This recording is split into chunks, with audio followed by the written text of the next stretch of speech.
নমস্কার আমার প্রিয় বন্ধুরা, আজকেও আমি তোমাদের কাছে নিয়ে চলে এসেছি আরেকটি নতুন প্রবন্ধ, যেটাও সাম্প্রতিক একটা বিষয় এবং সেটা তোমাদের কাছে খুবই ইম্পর্ট্যান্ট 9, 10, 11, 12 এই চারটে ক্লাসের জন্য।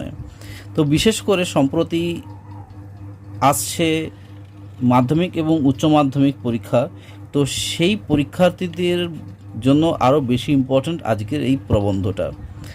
তো তোমরা যদি টেস্ট পেপার খোলো প্রায় দেখতে পাবে এমনি ধরনের প্রবন্ধ, সেই জন্য আমি এই প্রবন্ধটা তোমাদের কাছে আমি তুলে এনেছি। তো এই বিশ্ব উষ্ণায়ন এবং সমস্যা ও তার প্রতিকার। আর যেসব নতুন বন্ধুরা এই ভিডিওটা দেখছো তাদের উদ্দেশ্যে একটাই কথা বলবো যে প্লিজ তোমরা চ্যানেলটা সাবস্ক্রাইব করে নিও, যাতে নিত্য নতুন এমনি ধরনের প্রবন্ধ এবং অন্যান্য ক্লাসের পড়া তোমাদের কাছে যাতে আমি তুলে ধরতে পারি। তো দেখতে থাকো আজকের যে প্রবন্ধটা আমি তোমাদের কাছে আলোচনা করছি, বিশ্ব উষ্ণায়ন ও সমস্যা ও প্রতিকার। অর্থাৎ এই যে আমাদের পৃথিবীটা দিন দিন গরম হয়ে যাচ্ছে, তো সেইটার জন্য কি সমস্যা কি তৈরি হবে এবং সেই সমস্যা থেকে আমরা রেহাই কি করে পাবো, সেই নিয়েই কিন্তু এই প্রবন্ধটা। তো দেখো, ভূমিকা থেকে শুরু করছি আমি। শুধু পরিবেশের দিক থেকে নয়, পৃথিবীর সার্বিক অগ্রগতিতে বিশ্ব উষ্ণায়ন এক জ্বলন্ত সমস্যা। অর্থাৎ পৃথিবী যে দিন দিন গরম হয়ে যাচ্ছে, তোমরা হয়তো দেখেছো যে গরমকালটা কতদিন থাকে এবং শীতকালটা জাস্ট 1 মাসের বা 1 মাস থেকে 1.5 মাসের মধ্যে কিন্তু শেষ হয়ে যায়। তার কারণটা কি? পৃথিবী গরম হয়ে যাচ্ছে। এবং এই যে পৃথিবীটা গরম হয়ে যাচ্ছে, এটা থেকে আমরা কিভাবে রক্ষা পাবো সেই নিয়েই কিন্তু, এবং কেন যে গরম হচ্ছে সেটা নিয়েই কিন্তু, এই কেন গরম হচ্ছে এবং কী মানে সেখান থেকে কীভাবে রক্ষা পাবো সেটা নিয়েই কিন্তু এই প্রবন্ধটা। তো দেখো, মনে রাখতে হবে যে পৃথিবী মানুষের কিন্তু বসতির একমাত্র স্থান, তা আজ বিপন্ন। পৃথিবীর বিপন্নতাজনিত পরিবেশের যে সংকট বর্তমানে সবচেয়ে তীব্র হয়ে উঠেছে, সেই সংকটের নাম হচ্ছে গ্লোবাল ওয়ার্মিং বা পৃথিবীর উষ্ণতা বৃদ্ধি। এর জন্য দায়ী কিন্তু মানুষের অতিরিক্ত ভোগাকাঙ্ক্ষা বা এবং গ্রিনহাউস এফেক্ট। রাষ্ট্রসংঘ এই বিপদকে যথেষ্ট গুরুত্ব দিয়ে এর সমস্যার সমাধানে তৎপর হয়েছে।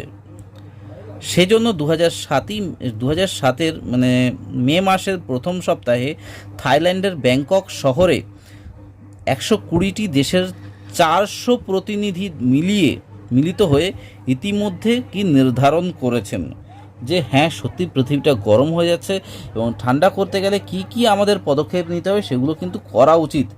কিন্তু মানুষ যদি এত ভোগাকাঙ্ক্ষা হয়ে ওঠে এবং তার জন্য যদি বারবার পৃথিবীটাকে শেষ করার চেষ্টা করে, তাহলে তো সম্ভব হবে না।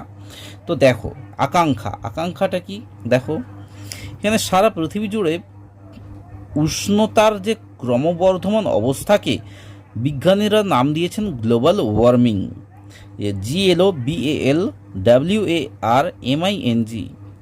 পৃথিবীর গড় তাপমাত্রা বিগত কয়েক শতাব্দী ধরে ক্রমশ বাড়ছে। তোমরা বুঝতেই পারছো যে গরমকালে যখন গ্রীষ্মকাল আসে তখন কি হারে গরম পড়ে, বা তোমরা যদি দিনের বেলা দেখো যে বিভৎস হারে কিন্তু গরম পড়ছে। যারা ধরো আরও বয়স্ক যারা তোমাদের ঘরেতে মানুষ রয়েছে তাদেরকে জিজ্ঞাসা করবে যে আগে এত গরম ছিল না, কিন্তু এখন গরম প্রচুর পরিমাণে বাড়ছে। এখন প্রতিদিন যে পরিমাণে গাছ কাটা হচ্ছে, যার জন্য পৃথিবীটা কিন্তু গরম হয়ে যাচ্ছে। অক্সিজেন দেওয়ার যে সাপ্লাই যে একটা ব্যাপার, সেটাকেই কেটে নেওয়া হচ্ছে। অক্সিজেন কারা দেয়? গাছ দেয়। গাছটাকেই মানুষেরা কিন্তু কেটে নিচ্ছে। সেক্ষেত্রে কি হচ্ছে?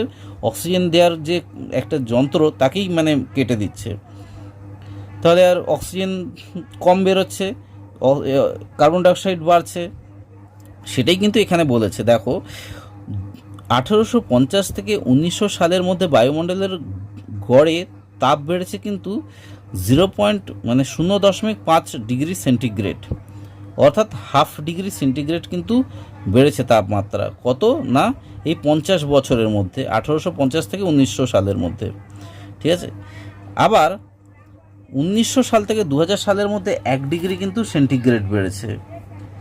1992 সালে দেখো, 1992 সালে UNEP গঠিত inter governmental panel of climate change, অর্থাৎ কি inter governmental panel of climate change মানে আইপিসিসি হুঁশিয়ারি দিয়েছেন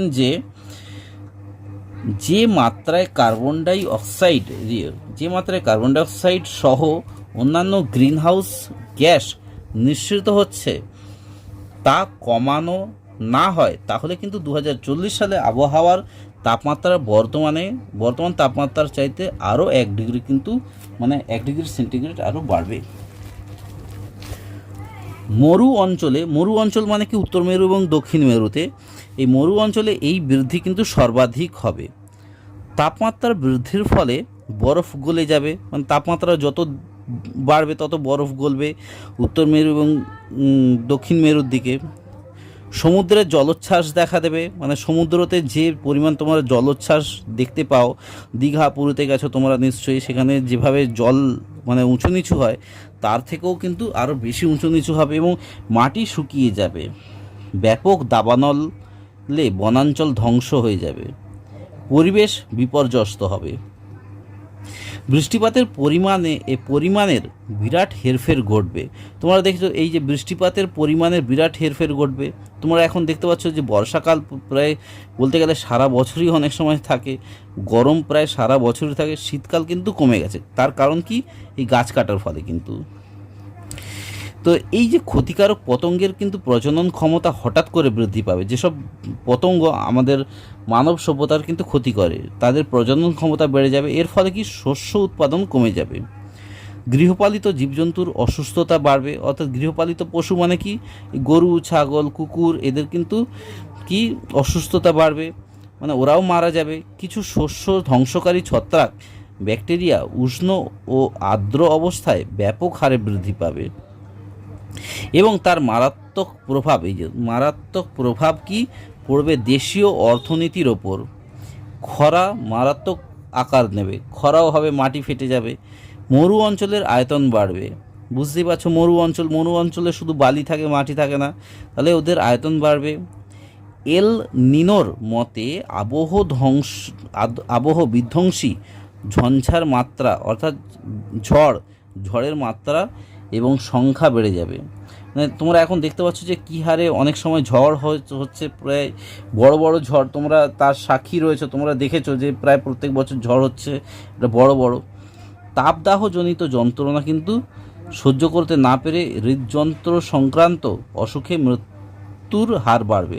অর্থাৎ তাপদাহজনিত, অর্থাৎ পৃথিবী গরম হয়ে যাবে, তো তাপদাহজনিত যন্ত্রণা যত গরম হবে মানুষ তো সহ্য করতে পারবে না, তখন কি মানুষ ওই হৃদযন্ত্র সংক্রান্ত অনেক সময় হার্ট অ্যাটাক করে মানুষ মারা যাবে।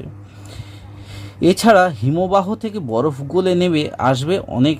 এই হিমবাহ উত্তর মেরু এবং দক্ষিণ মেরু যেহেতু ওখানে তাপমাত্রা বেড়ে যাবে, তাহলে ওখানকার কি বরফও গলে যাবে এবং বরফ গলে গেলে কি হয়ে যাবে, অনেক দেশ শহর জলের নিচে চলে যাবে।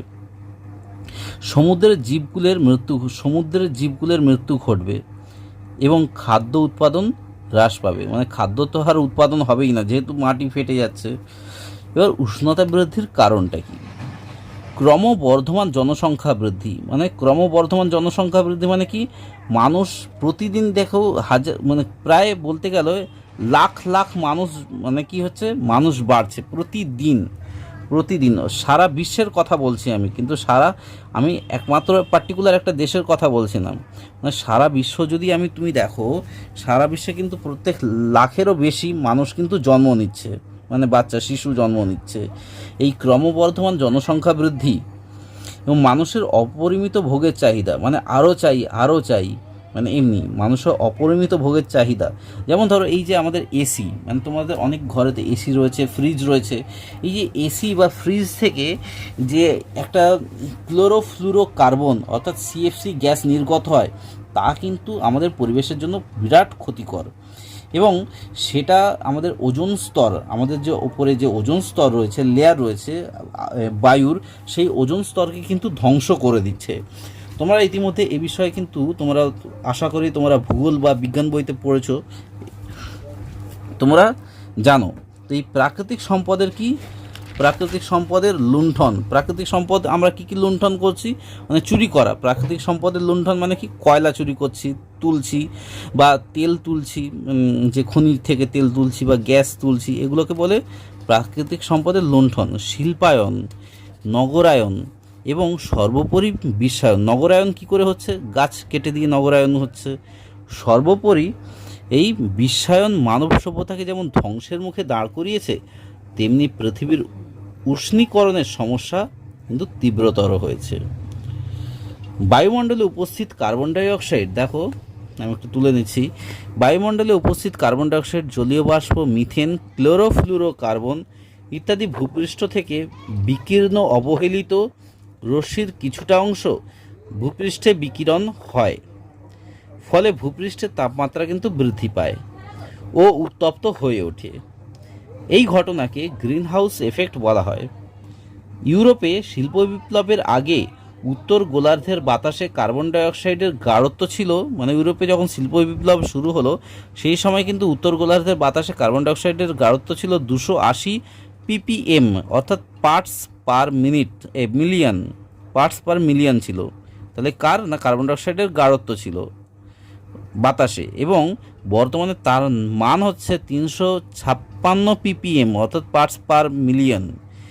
এই যে মাত্রা প্রতি বছরই কিন্তু বাড়ছে, যেহেতু এক নম্বর হচ্ছে গাছ কেটে দিচ্ছে। এই বাড়ার কারণ হলো জীবাশ্ম জ্বালানির দহনের ফলে কার্বন ডাইঅক্সাইড বৃদ্ধি। জীবাশ্ম জ্বালানি মানে কি, এই যে মাটির তলায় যে কাঠ চাপা পড়ে আছে, সেই কাঠগুলোকে বা কয়লাগুলোকে যে আমরা জ্বালাচ্ছি, এগুলোকে বলে জীবাশ্ম জ্বালানি। এই জীবাশ্ম জ্বালানি দহনের ফলে কার্বন ডাইঅক্সাইড বৃদ্ধি। জ্বালানি হিসেবে কাঠের ব্যবহারে, এই জ্বালানি হিসেবে যখন আমরা কাঠ ব্যবহার করি তখন তাতে কার্বন ডাইঅক্সাইড বৃদ্ধি পাচ্ছে। আর কি না, পচা জৈব, পচা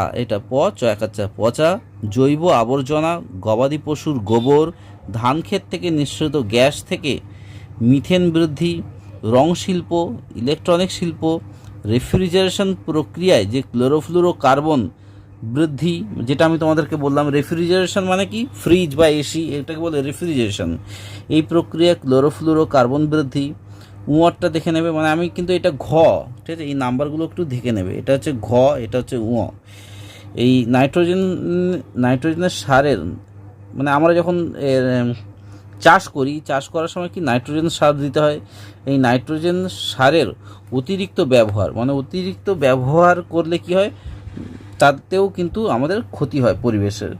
বন কাটা মানে গাছপালা কাটা প্রভৃতির জন্য কি নাইট্রাস অক্সাইড বৃদ্ধি পায়, এবং পৃথিবীর গড় তাপমাত্রা বৃদ্ধিতে মার্কিন যুক্তরাষ্ট্রের অবদান হচ্ছে 21%। তার মানে পৃথিবীর গড় তাপমাত্রা বৃদ্ধিতে মার্কিন যুক্তরাষ্ট্র বেশি ক্ষতি করে পৃথিবীতে, তার 21% ক্ষতি করে, মানে গড়ে। CIS এর অবদান হচ্ছে, মানে এটাও একটা দেশ CIS, এই CIS এর অবদান হচ্ছে 14%, এবং ফ্রান্স, জার্মানি প্রভৃতি ইউরোপের শিল্প সমৃদ্ধ দেশের অবদান হচ্ছে 14%, এবং ভারতের অবদান হচ্ছে 4%। তাহলে বুঝতেই পারছো যে প্রত্যেকটা দেশ কিন্তু এর জন্য দায়ী, পৃথিবীকে ধ্বংসের মুখে ঠেলে দেওয়ার জন্য। এবার উষ্ণতা বৃদ্ধির ফলাফল, এই যে উষ্ণতা বৃদ্ধি হচ্ছে, এর ফলে কি হবে দেখো। পৃথিবীর এই উষ্ণতা বৃদ্ধির ফলাফল বেশ ভয়ঙ্কর, কারণ আগামী 50 বছরে গড় দৈনিক তাপমাত্রা 2 থেকে 5 ডিগ্রি সেন্টিগ্রেড কিন্তু বৃদ্ধি পাবে। এই যে তোমাদেরকে বলা হচ্ছে 1 ডিগ্রি বা 1.5 ডিগ্রি সেন্টিগ্রেড বৃদ্ধি পাবে, সেটা না, 50 বছরের মধ্যে গড় তাপমাত্রা 2 থেকে 5 ডিগ্রি সেন্টিগ্রেড কিন্তু বৃদ্ধি পাবে। বাস্তুতন্ত্র ও সমস্ত জীবজগতের অপূরণীয় ক্ষতি হবে, প্রচুর ক্ষতি হবে। হিমবাহ এবং উত্তর ও দক্ষিণ মেরুর স্থলভাগের বরফ গলে, মানে উত্তর এবং দক্ষিণ মেরু, তাহলে কি বরফ গলে যাবে এবং সমুদ্রপৃষ্ঠের উত্তোলন ঘটবে, মানে সমুদ্র মানে পুরো উথাল পাথাল হবে, জল ভরে যাবে, তো সেজন্যে অসংখ্য উদ্ভিদ ও প্রাণীর অস্তিত্ব বিপন্ন হয়ে যাবে, মানে উদ্ভিদ প্রাণী সব মারা যাবে। প্রায় 44% স্তন্যপায়ী প্রাণী বিলুপ্ত হবে। স্তন্যপায়ী প্রাণী কি, যেসব প্রাণীরা তাদের মায়ের দুধ খেয়ে বড় হয় তাদেরকে বলা হয় স্তন্যপায়ী প্রাণী। এই স্তন্যপায়ী প্রাণী বিলুপ্ত হবে। অনেক পাখি ও কীটপতঙ্গের কিন্তু প্রজাতি বিলুপ্ত হবে। উপকূলের নিচু জমি প্লাবিত হওয়ার ফলে মানে উপকূলের যেসব নিচু জমি রয়েছে সেগুলো যখন বন্যায় প্লাবিত হবে, এর ফলে কি এলাকায় কৃষিজমি, জনবসতি, বন্দর প্রভৃতি কিন্তু ক্ষতি হবে। মুম্বাই, কলম্বো, টোকিও প্রভৃতি সমুদ্রের ধারে গড়ে ওঠা বড় শহর ও বন্দরগুলি তলিয়ে যাবে। কিছু গবেষকের হিসাব, তিব্বতের কিংখাই মালভূমির আকাশে প্রায় 25 লক্ষ বর্গ কিলোমিটার এলাকায় কিন্তু ওজোন স্তরের মানে গ্যাসের ওজোন স্তর কিন্তু পাতলা হয়ে গেছে। তাহলে বুঝতেই পারছো যে তিব্বতের যে কিংখাই মালভূমি, সেখানকার আকাশে প্রায় 25 লক্ষ বর্গ কিলোমিটার এলাকার ওজনের যে ওজোন স্তর রয়েছে সেই স্তর কিন্তু পাতলা হয়ে গেছে। এর ফলে তিব্বতের আকাশে ওজনের ঘনত্ব কিন্তু কমে দাঁড়িয়েছে স্বাভাবিকের চেয়ে 45% কম। আর যদি 50% কমে যায়, ব্যাস, ওখানকার যেসব মানুষেরা রয়েছে তাদের মানে কী বলবো, প্রত্যেকজনের ক্যান্সার হবে। কারণ হচ্ছে ওজোন স্তর থেকে ডাইরেক্ট মানে ওজোন স্তর ধ্বংস হয়ে গেলে কিন্তু সূর্যের আলো যখন বিকিরণ হয়ে ডাইরেক্ট মানুষের গায়েতে পড়বে, সেই আলো কিন্তু থেকে গায়েতে লাগার সঙ্গে সঙ্গেই কিন্তু মানুষের ক্যান্সার হয়ে যাবে হয়, যার ফলে মানস সরোবরের ভ্রমণেচ্ছুকদের সাবধান হতে হবে। যারা মানস সরোবরে যারা মানুষ ঘুরতে তাদের ক্ষেত্রে কিন্তু তাদেরকে সাবধান করা হচ্ছে। প্রতিকার, এর থেকে আমরা কিভাবে পার পাবো? রাষ্ট্রপুঞ্জের intergovernmental panel of climate change মানে আইপিসিসি এর ব্যাংকক বৈঠকে ওয়ার্কিং গ্রুপের সহসভাপতি ডেভিডসন জানিয়েছেন, এখন যা চলছে তা চললে পৃথিবীর বিপদ কিন্তু সাংঘাতিক। ঠিক আছে, এটা কিন্তু বিপদ সাংঘাতিক। যে হারে মানুষ মানে এখন চলছে, তাই সমস্যা সমাধানের পথ বাতলানোর কথা ভাবা হয়েছে। সেই পথ সম্বন্ধে সংস্থার রিপোর্টে বলা হয়েছে, বিশ্বজুড়ে শিল্পায়নের আগে পৃথিবীর উষ্ণতা যা ছিল তার জেরে 2 ডিগ্রি সেন্টিগ্রেড বা সেলসিয়াস বৃদ্ধি আটকাতে গেলে বায়ুমণ্ডলে গ্রিনহাউস গ্যাসের পরিমাণ 0.0445% কিন্তু মাত্রায় আনতে হবে। এর জন্য প্রয়োজন বেশি করে জ্বালানি সাশ্রয়ের ব্যবস্থা করা, অর্থাৎ বেশি করে জ্বালানি সাশ্রয় করা। মানে বুঝতেই পারছো, মানে এই কয়লা বা কাঠগুলোকে না পোড়ানো, সেগুলোকে সাশ্রয় করা। এবার কি